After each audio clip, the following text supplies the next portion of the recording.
In a high-rise apartment in New York, a young girl named Aurora is afraid to fall asleep, convinced a monster lurks beneath her bed. When she cries out, her parents rush in, but she urgently begs them not to step on the floor, warning that the creature will devour them if they do. They calm her fears, insisting nothing is there, and eventually leave.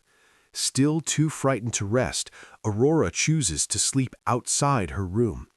Peeking back inside, she notices a bunny-shaped clump of dust.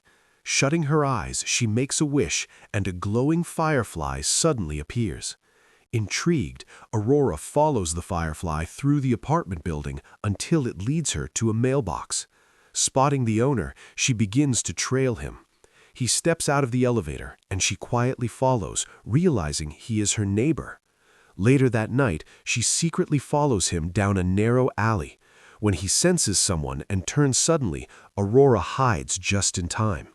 She continues tracking him all the way to Chinatown, where a vibrant festival is taking place. Along the way, she finds a mask and wears it. From a nearby rooftop, she watches as her neighbor engages in a fierce battle with a dragon. After a brutal fight, he defeats the creature. Aurora follows him back to their building. Once he enters his apartment, she returns home where her parents scold her for leaving. From his doorway, the neighbor silently observes. Shortly after, Aurora's parents try once more to reassure her that no monster exists. Her mother gently asks her to stop sucking her thumb before they say goodnight. Aurora replies quietly, "Goodbye, Mom and Dad." Not long after they leave, Aurora hears creaking beneath the floorboards, followed by her parents' screams. The next morning, she wakes to an eerily quiet apartment. Avoiding the floor, she moves around using an ottoman while calling for them, but receives no answer. As night falls, she returns to her bedroom the same way. Climbing onto a shelf, she accidentally drops a grape. She makes it onto her bed but drops her shoe soon after. A deep growl rises from below. Terrified, she watches as something grabs the grape, spits it out violently, and shatters a lamp. She throws a blanket over the opening, but it is pulled inside. The creature then shakes her bed violently before suddenly stopping and retreating. The next morning, Aurora thinks it was just a nightmare until she notices the broken lamp. Later, she goes to church. When the donation plate reaches her, she grabs it and runs back home. An hour later, her neighbor checks his mailbox and finds several letters, including one signed A. Back in his apartment, he reads it and realizes someone is attempting to hire him as a hitman. He pulls out a stack of cash and starts counting. A knock interrupts. Opening the door, he finds Aurora standing there. She asks if the money is enough. He returns inside and continues counting, asking her name. "Aurora," she says, then asks his. He refuses. After finishing, he estimates the amount to be around $300 and asks where she got it. She admits she stole it from church and asks if it's enough to kill the monster. Confused, he questions how she knows he kills monsters. Aurora explains she saw him fight and kill a dragon in Chinatown. He dismisses her claim, insisting she imagined it and that monsters aren't real. Aurora remains firm. When he asks if she told her parents about him, she quietly says the monster already ate them. He asks her to show him. Aurora leads him to her apartment. On the way, he asks what she did while her parents were being attacked. She says she hid under her blanket. Inside, she takes him to her parents' room. He points out there should be blood if they were killed, but Aurora explains the creature leaves nothing behind. It consumes everything. As he looks around, he spots a bullet casing and pockets it. Noticing deep claw marks across the furniture, he still questions how such a violent incident went unheard. Aurora replies, "It eats everything, even their screams." He suggests going to the police, but she says she wouldn't know what to tell them. With a sigh, he insists he has never killed anyone or any monsters, and asks why one would target her family. "Because they stepped on the floor," she answers. He says no creature he knows kills for that reason, and tells her to leave. Later, the neighbor meets his handler, Laverne, who oversees his work as a contract killer. He shows her a photo of Aurora's parents and asks if she recognizes them, explaining they were professionally eliminated without leaving any trace. Their daughter, he adds, believes a monster killed them. Laverne raises an eyebrow and asks if he's now hunting monsters. He replies that whatever did this was actually after him but entered the wrong apartment. When Aurora's parents saw it, they were killed, and since Aurora didn't see its face, she was spared. Laverne agrees to investigate, but notes her concern that the girl has seen him. He firmly states he will not harm Aurora, adding that she is already in danger because of him. Laverne simply nods. Night falls, and the neighbor hears the elevator chime, instantly sensing danger. He rushes into Aurora's apartment, warning her that the monster is on its way and urging her to hide in the closet. He stays behind, preparing for the assassins sent by Laverne to eliminate the girl. Although he loses his knife during the fight, he manages to overpower one of the attackers after a violent struggle, but collapses unconscious afterward. Meanwhile, Aurora hears her bedroom window slowly creak open. A second assassin fires at the bed, then notices her hiding in the closet.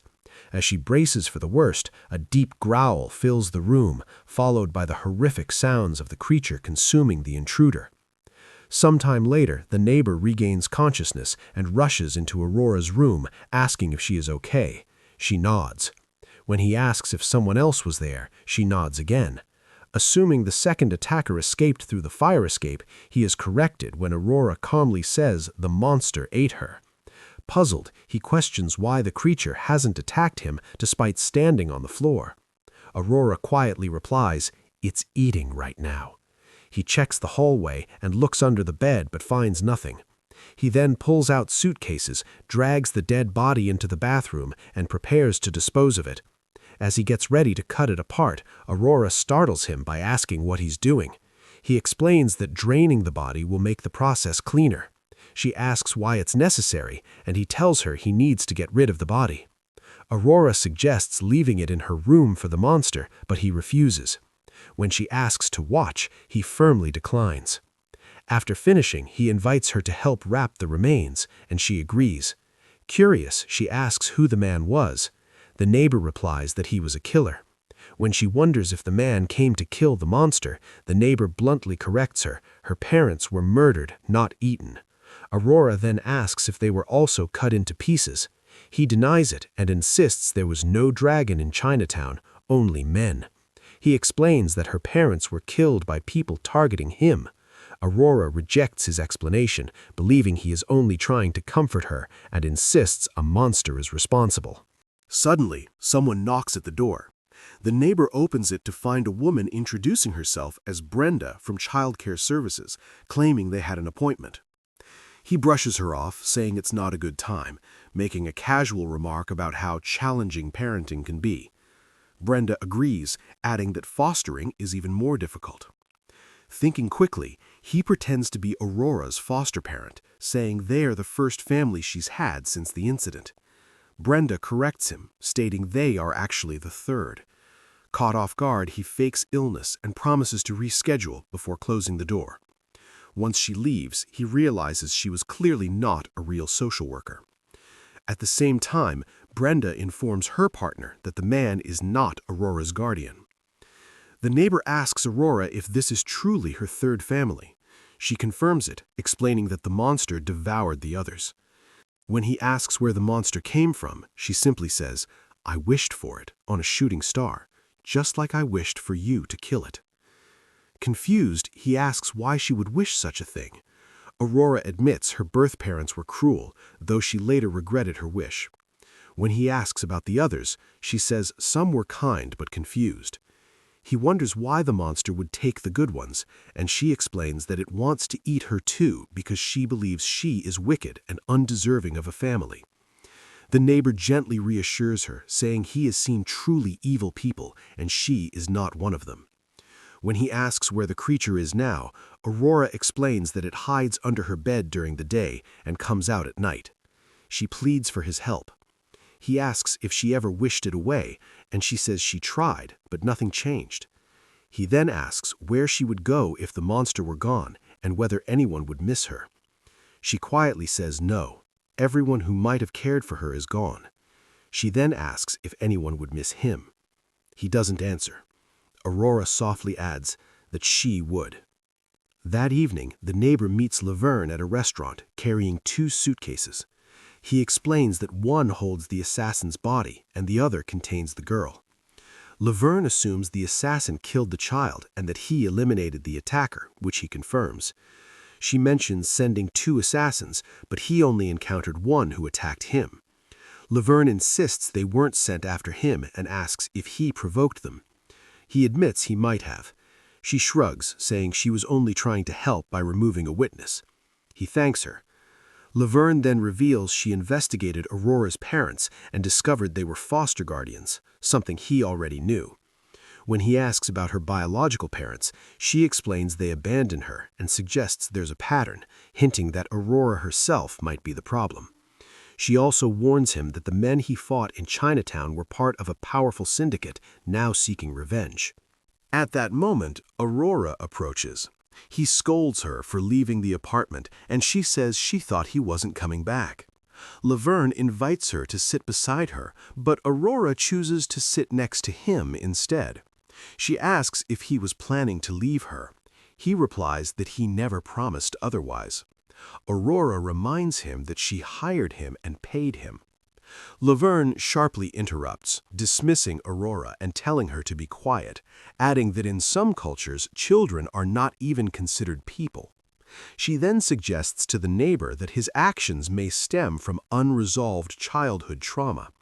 Turning back to Aurora, Laverne asks what she meant by hiring him. The neighbor explains that Aurora paid him to kill the monster under her bed and claims that the same creature killed her biological parents. Laverne dismisses it as nonsense.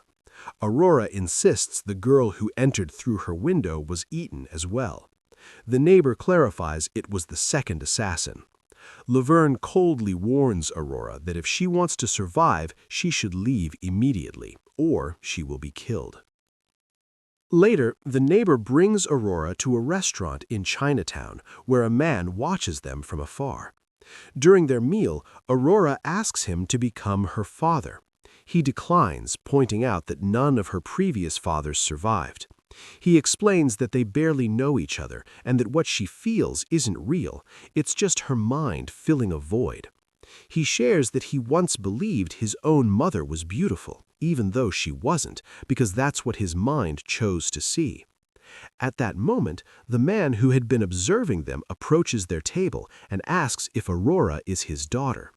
The neighbor says no, while Aurora answers yes at the same time.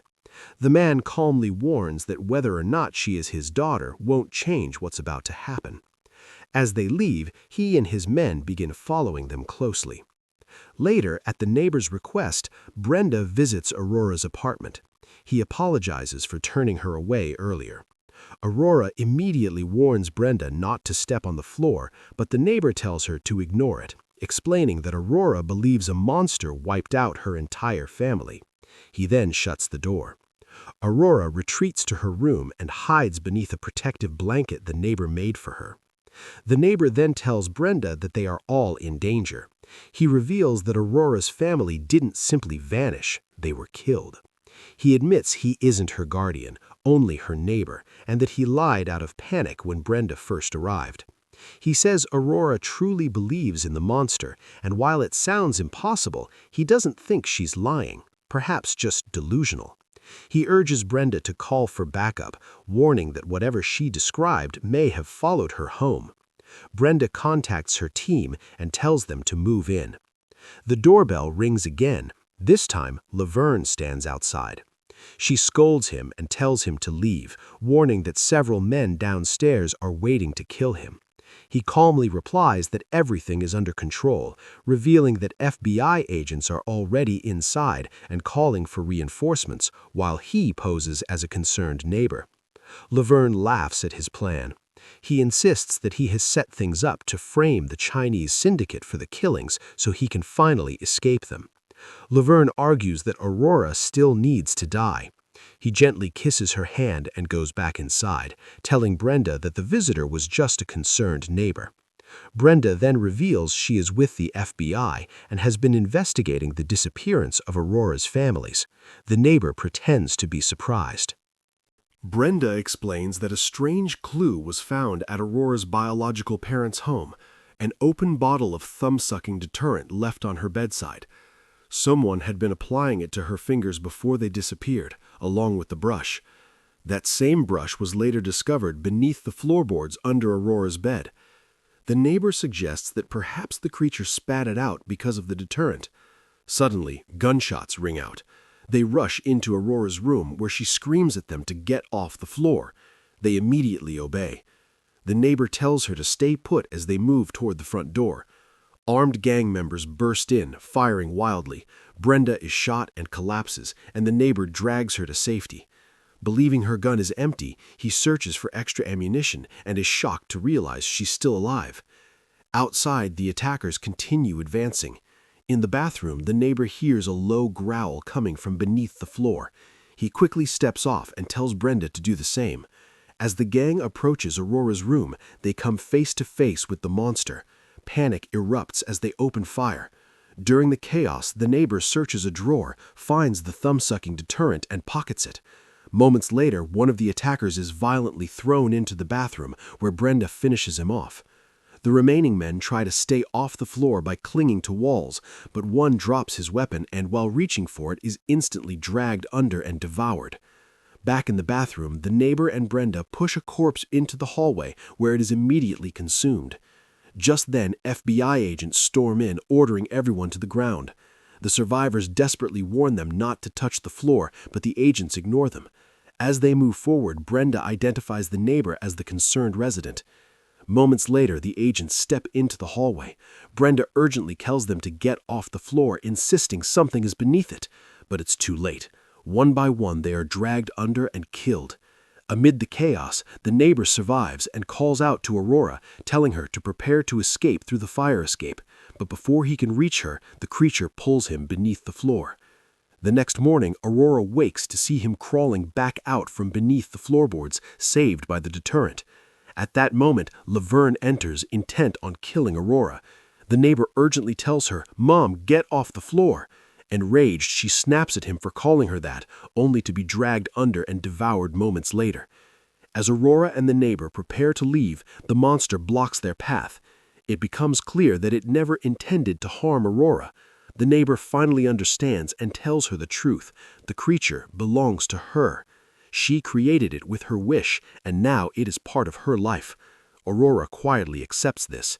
Together, they walk out of the apartment, the monster trailing silently behind them, hidden in the shadows.